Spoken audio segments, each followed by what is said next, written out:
start with Ben. Coach, Aaron Beasley seems like he was progressing well the first half of the season, and then has maybe struggled the last couple of games.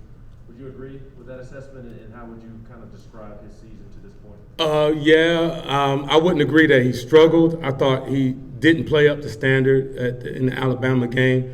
Thought he probably lost a little confidence in himself. He missed some tackles, we all expected him to make. And then he had the big miss in that first series, obviously versus UK. But if you go back and watch the game, he led us in tackles, and he actually did a good job. Obviously, the quarterback jumping over him, super athletic play. But if you go back and watch the, coach's tape, he made a lot of tackles and fit the run pretty well, after that first, quarter struggle. Eric and Jimmy. I know it's a week-by-week process, but how's the depth behind those front three guys, with the Mohan and Garland and Willis? They're progressing. We want to always keep those guys, obviously attentive, and we're giving them a ton of reps, and we just want to still make sure we put the guys in that are going to give us the best opportunity to win. Like we talked about earlier, I think those guys are, when we talk about those guys, the Willises, Aaron Willis, William Mohan, and Pat Garland, I think they all have a chance to be outstanding players. Obviously, we'd like to speed up the clock to get them there, now, but they're progressing. I think they're nearing, that point where you would feel comfortable putting them in the game, but, probably just not there yet. They're doing an outstanding job on special teams, and you can see them maturing there, and they're getting better. But, they probably still have a little ways to go where we would feel like we could put them in there and they could give us the best chance to win. In a normal circumstance, how many linebackers would you want to have in that rotation? We started off with 4 early this year, and, obviously I thought, those guys played, lights out. These last couple of games, really the last 3, the linebackers that played, they probably been on the field too much. They're up there in the 80s, high 70 play count, and that's probably too much for them, for the way we want them to play. So obviously the depth comes out, in the fourth quarter and some of those second halves. But some of it's self-inflicted. We got to get off the field on third downs, to limit that play count. Coach, you kind of answered my question. I was going to ask you. Rodney Garner said there were 103 gradable plays. Yes, sir. Against Kentucky, and I just wonder, because of your lack of depth, has that taken a greater toll on your linebackers? Yeah, it has. But I also say, like I said, it's self-inflicted. If we're getting off the field on third down, we have an opportunity to limit some of those plays. But we also know, our offense, they're a fast strike offense, and obviously you guys watched the game.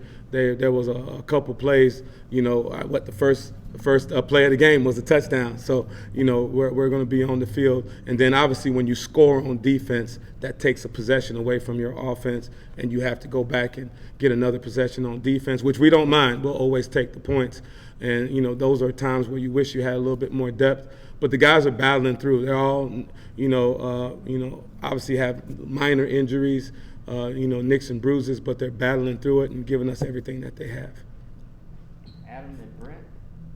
Y'all's forte obviously is tackles for loss. Yes. Georgia doesn't allow hardly any tackles for loss. Is that just personnel? Is that just a really good offensive line? Is that scheme? Why are they so good at that? Just from watching the tape, they have obviously the personnel, is outstanding. Their running backs are probably another group that's probably one of the best in the conference. A lot of guys. A lot of their guys that they have, when they make contact in the backfield, they're always able to extend or at least get it to a 0-yard gain where they're not getting the tackles for loss. And then you have to give the quarterbacks credit. 1, checking out of plays, and 2, not taking sacks. Obviously the Bennett kid is pretty athletic. He gets out of the pocket and does some, good things with his feet. And even the Daniels kid does a good job of, kind of getting them out of bad situations and checking the plays where they get positive yards. Coach, 2 things. One, what is your linebackers? What do they have to do better on third down? And two, it didn't look like you tackled overall as well as the defense against Kentucky. Is that Yeah. Kentucky? Was that the bye week? Is that late in the season? What do you attribute that to? It can be a lot of things, but we're not going to make any excuses. We have to tackle better. They gave us a couple new formations, and they were sending receivers and tight ends from out in the perimeter to come in and crack some of our interior guys, and we have to be able to adjust to that and do a better job. And I think in the beginning when you watched it, we didn't do a good job of probably matching their physicality. I thought we did that as the game went on. Some of those runs that you saw in the first quarter from those running backs you didn't see in the second half.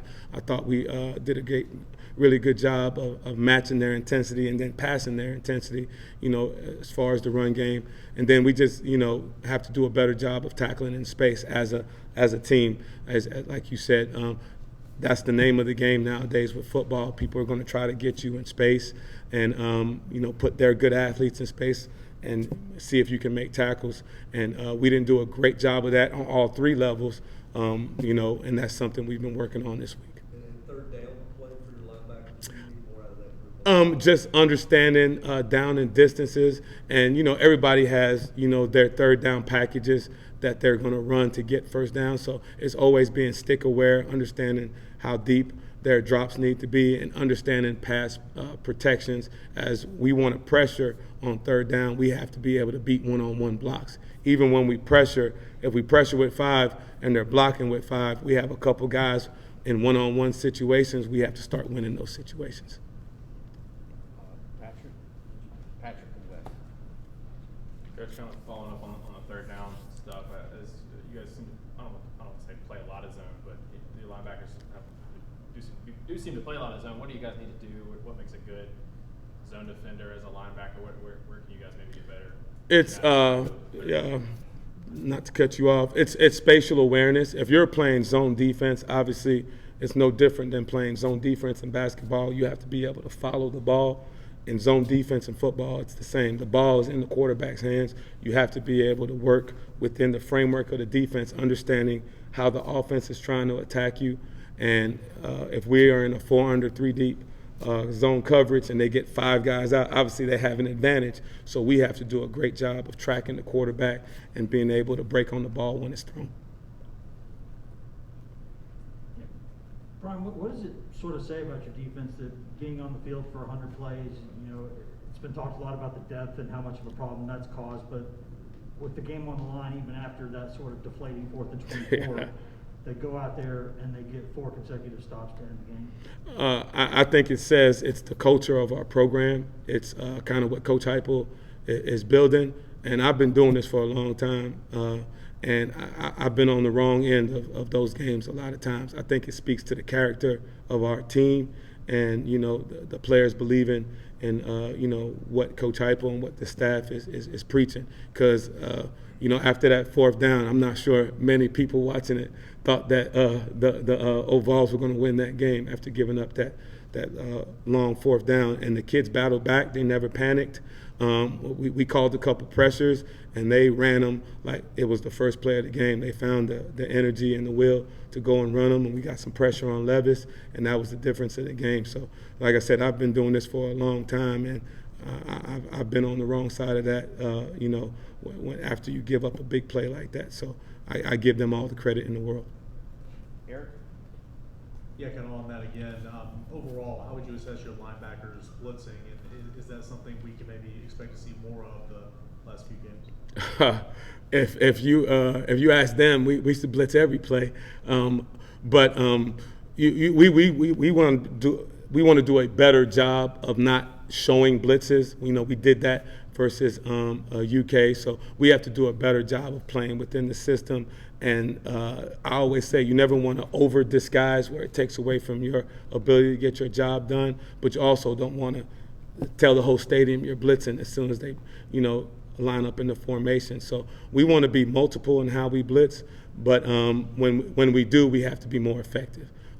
It's not going to always be a wide open run through. We're going to have to defeat an O-lineman, a tight end, or a tailback that's trying to block us. So we have to do a better job technique-wise in winning those one-on-one matchups. Coach, it's time for one more, Patrick. Coach, going back to those 4 plays at Kentucky at the end of the game, you guys, I think, brought 5 and 6 on each of those plays, and the pressure seemed to really help. Was that Coach Banks being like, all right, I don't want to sit back, and how much risk is involved when you play man and hope they don't get you, hope you don't get beat deep, and how big was that to do that as defense? I think it worked both ways. After giving up that 4th down, you had 1 or 2 ways that you can go, and I think our kids, that was kind of the energy boost that they needed. We told them we're going to come after them. We're not going to sit back and let us sit in the pocket and be able to feel comfortable in the pocket.